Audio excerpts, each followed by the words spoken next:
Hello everyone, Namaste. Welcome to Meena Kitchen.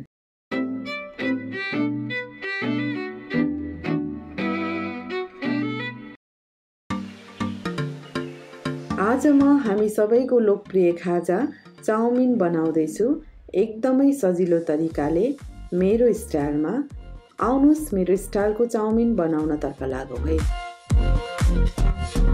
यो बनाउँदा चाहिने सामग्रीहरू यस प्रकारका छन्: noodles, cabbage, green capsicum, fry egg, green chilli, boiled chicken breast, garlic र ओनियन।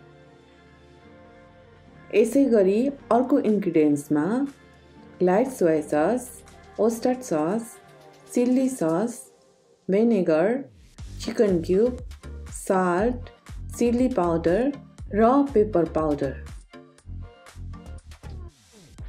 पकाउनको लागि कुनै पनि एउटा भाँडा लिनुहोस् र त्यसमा कुकिङ ओइल राखिदिनुहोस्।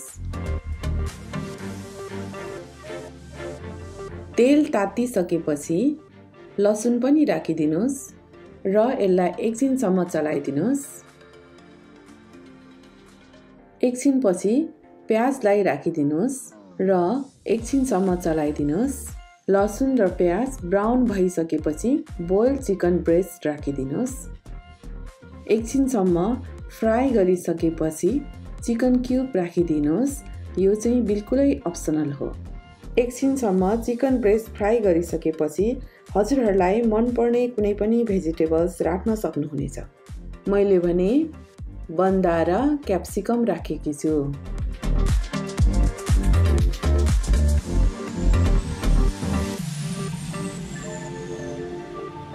एकछिनसम्म बन्दा र क्याप्सिकमलाई चलाएर येल्लो नुडल्स राखिदिनुहोला। यसलाई पनि मजाले चलाएर पकाइदिनुहोस्।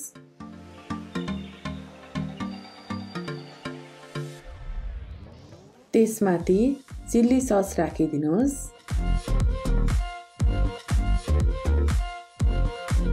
ओस्टर सस, सोया सस,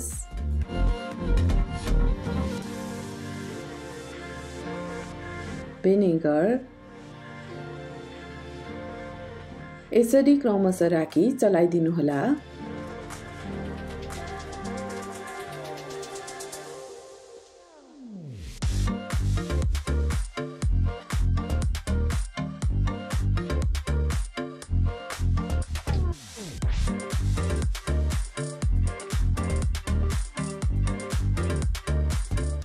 यो मरिचको धुलो चाहिँ बिल्कुलै अप्सनल हो र स्वाद अनुसारको नुन राखिदिनुहोला र त्यसपछि यसलाई फेरि पनि मजाले मिक्स गरिदिनुहोला।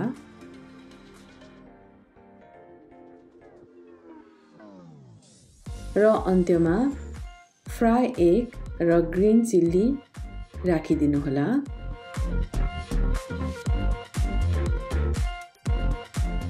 यो चाउमिन मेरो स्टाइलमा बनेको छ। यसमा हजुरहरूले यस्तै सामग्रीहरू हाल्नुपर्छ भन्ने छैन। हजुरहरूलाई मनपर्ने कुनै पनि सामग्री हाल्न सक्नुहुन्छ र यो तरिकाबाट बनाउनु भयो भने साह्रै मिठो र छिटो हुन्छ।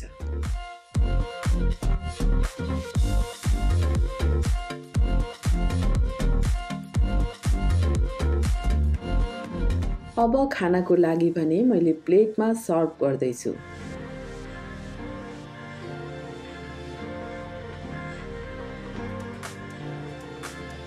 मैले भने मेरो गार्डनमा रहेको मिन्टको पत्ता गार्निसिङको लागि टिपेर लिएर आएँ।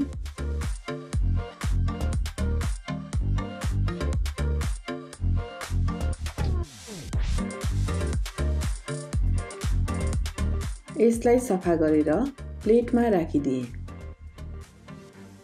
ल हेर्नुहोस् त कति मिठो देखेको छ।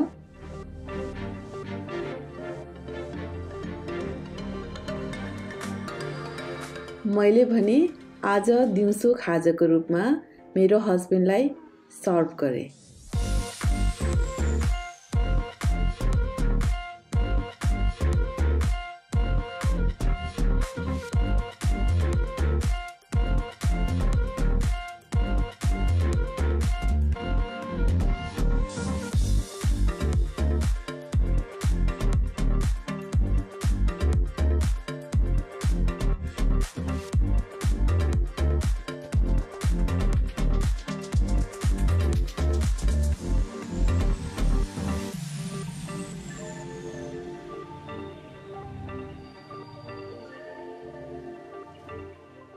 आजको मेरो यो स्टाइलको सजिलो मिठो रेसिपी चाउमिन हजुरहरूले पनि आफ्नो साथीभाइहरूसँग घरमा बनाएर खानुहोला।